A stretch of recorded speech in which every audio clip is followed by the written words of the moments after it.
to Burgers and Bourbon. More kind of moving forward is probably going to be welcome to the Bourbon podcast.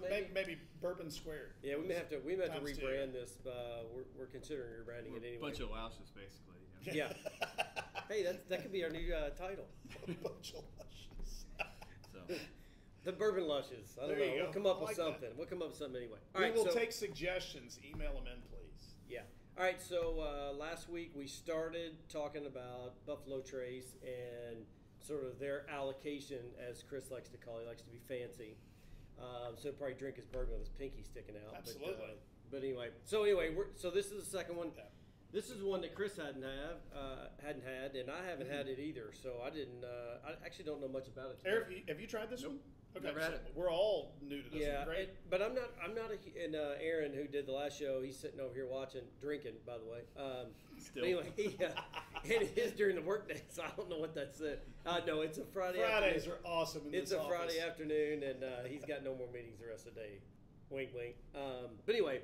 So, I forgot where I was going with that. But anyway. We were talking about this being one of the allocations. Yeah. This is one of the allocations. And so if you didn't catch that last week, we just did Buffalo Trace last week, right? Yep. And it was pretty good. We get 2 6s and an 8, right? Yep, so that's right. Go back and watch that from last week. But anyway, Chris, tell us about Sazerac Rye. So Sazerac Rye is one of the allocated whiskeys. This is not bourbon; it's a rye. When you say allocated, tell people what that means. Okay, here's what they mean when they say allocated. When you go up to the gift shop at Buffalo Trace, you are allowed to buy the Buffalo Trace itself, 1 bottle per day.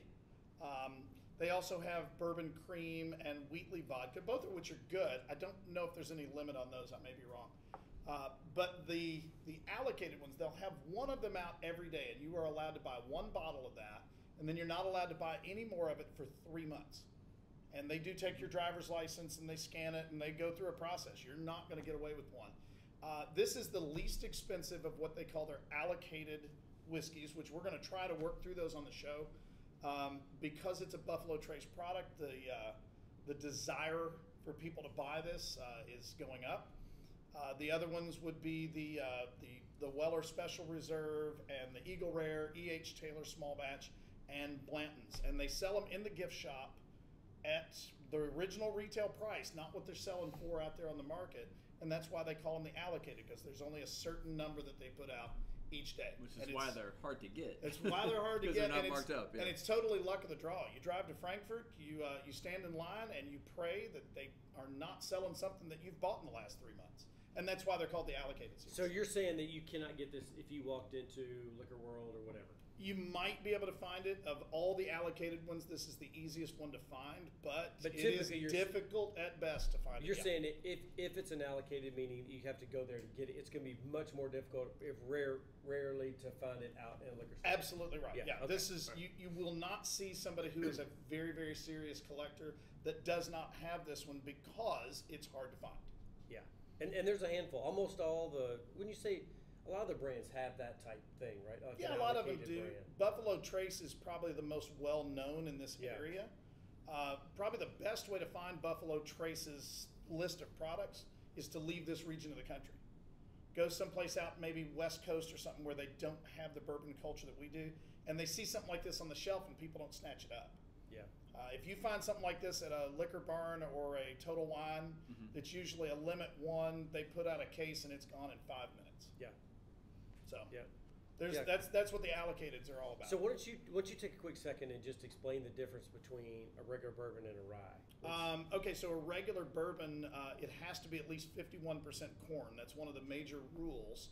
When you go to a rye, and you can have bourbons that have a lot of rye in them. They have a lot of kind of a spicy note. When you go to a rye, that 51% corn rule is out. So it does not hit all of the parameters that are required to make it a bourbon, and it's taken that high rye and just gone the next step with it. You tend to get a lot of spicy notes. These are technically the original old-fashioned cocktail should be made with a rye. This is a super popular drink. We were just talking about it before we started, that Christmas time, put rye whiskey in eggnog.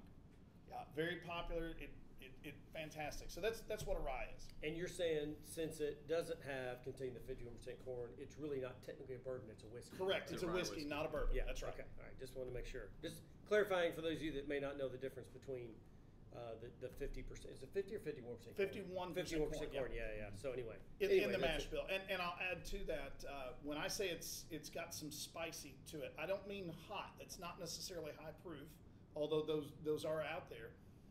I mean spicy, like actual flavors. These have a lot of spice to them, and people either really like ryes or they typically don't like them. It's a very personal choice. Yeah. All right, we'll try Let's it. do it. Yeah. Let's go. Number 2. I've been looking forward to this one for a while. Sniffed it, right? And by the way, this is number 2 for the day. So we recorded the other one just a few minutes ago. So now we're on to our second one. I wasn't on the last one, so I got to play catch up. Yeah, right? you do. Is that what I'm doing? That's right. We can shoot a third one if you want. No. We'll find something. We'll get Miss Producer over here to jump in there and do one day. And that's why I don't like ryes. Yeah. Not a fan? Woo, man. Little kick? See, I kind of like that, but I like that spicy note to it. Yeah, that's man. And I'm still getting something new still. I still have it. I still taste it. Yeah, boy, that's exactly why I don't like ryes. But the last time we did a rye, you weren't a big fan either. I typically don't. It's just like not it. your thing. That's Yeah, okay. It's not my thing. I'll say ryes aren't my thing. I like this one probably better than most other ryes I've had. Yeah. I will say that. We did Old Forester rye. Yeah, we did the a few months ago. Yeah. Several months ago we did the Old can't remember Forester if I rye. like that I like this better. Yeah, I can't remember if I like that one or not. You like that one better than? I like this better than. I don't remember if you liked that one either. Yeah, so I can't that's remember. an excuse for everybody to go back and watch. No, that's one. an excuse for us to go back and try it and do it. We'll do it again. Yeah. We'll just re-record it. Yeah, that's the excuse I like better. I do like that, but it was still hitting with different things long after the fact. Yeah. So. And this one has no real smell to it at all. So it's They're not different sizes. It's not like it's like the smell will get you, or it has like a real harsh smell. Yeah. No, there's not a lot of nose on this one. There's it's not. real light. But boy, I tell you, that the first down the hatch for me, it was, woo, it was a little strong. Put some hair on your chest. Oh yeah, the match up with the other 3 I've got.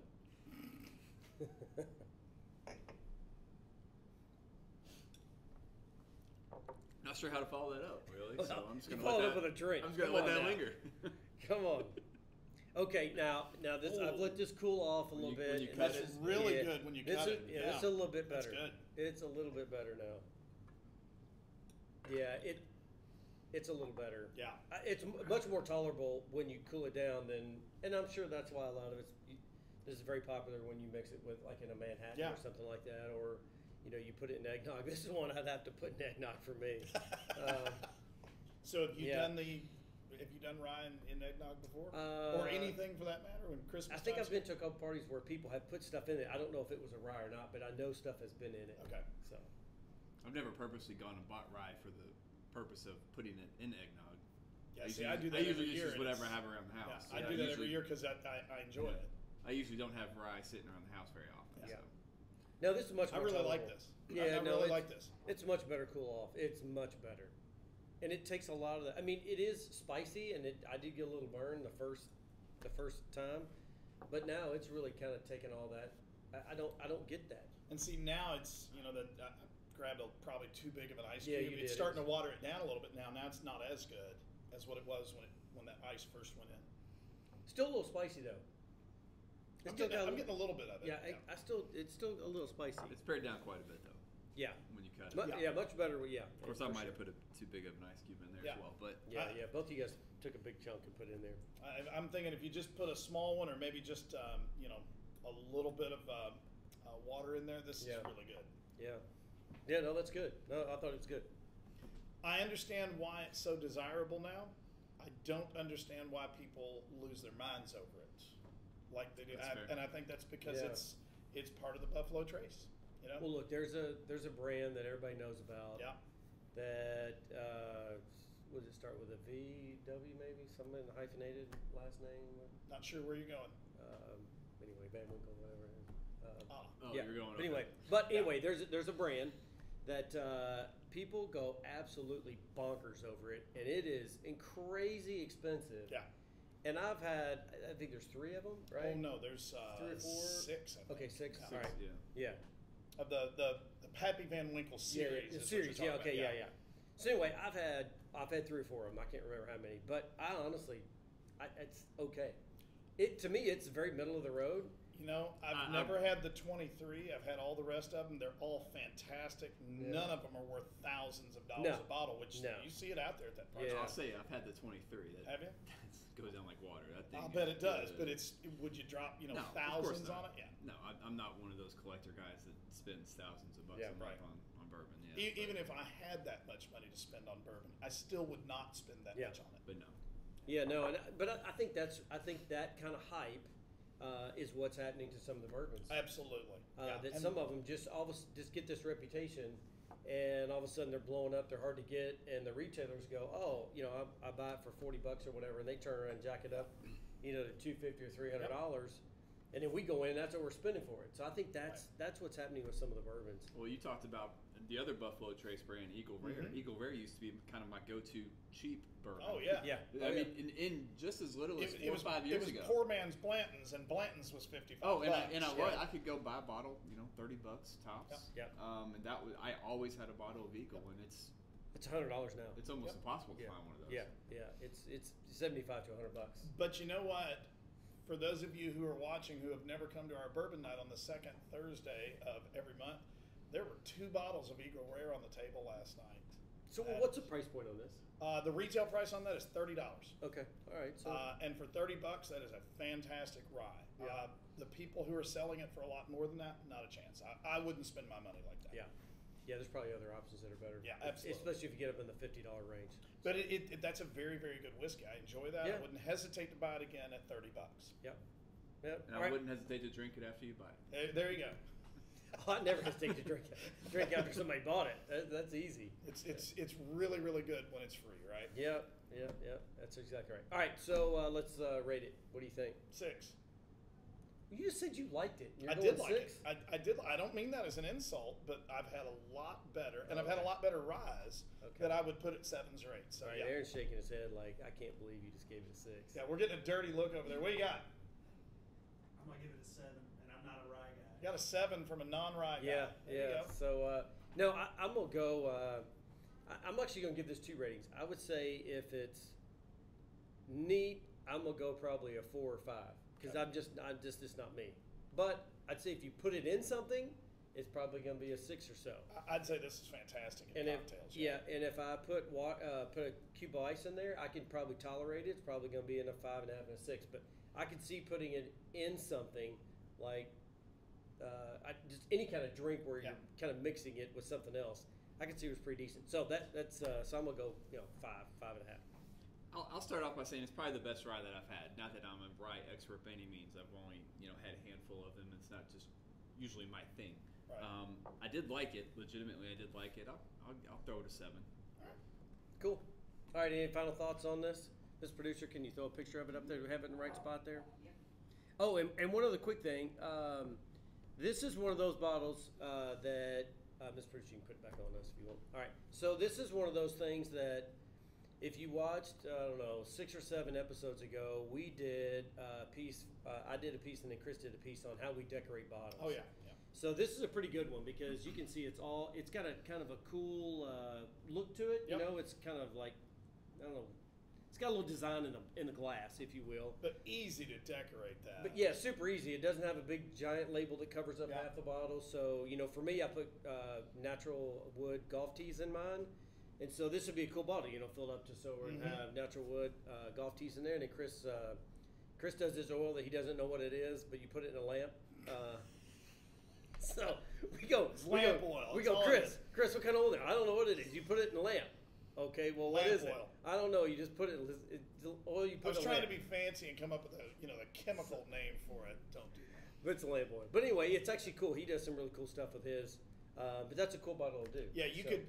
If you want to decorate a bottle, I don't care how you like to decorate it. That one would be a good one because it's going to show everything off. Yeah, it's a cool shape to it too. Yeah, it's fairly normal, but it just has this edging that's kind of cool looking. It's just different. So, anyway, that's it. That's it for this week. Again, that is Sazerac Rye. It's about $50. No, $30. $30. $30. Retail. Sorry, yeah, I was saying 50. Yeah, it's $30. So go check it out if you like ryes. And if you have some eggnog left over from Christmas, maybe Throw it that out. in there. If you got eggnog I was left going to say, over from probably not Christmas, good at this throw it point. away. Well, I don't know. But you Yeah, never no, know. throw that away. People have different tastes. All right, so anyway, that's it for another week. I'm going to let Eric sign us off this week, like he normally does.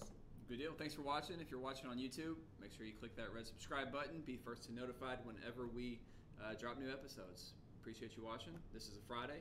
Have a wonderful weekend.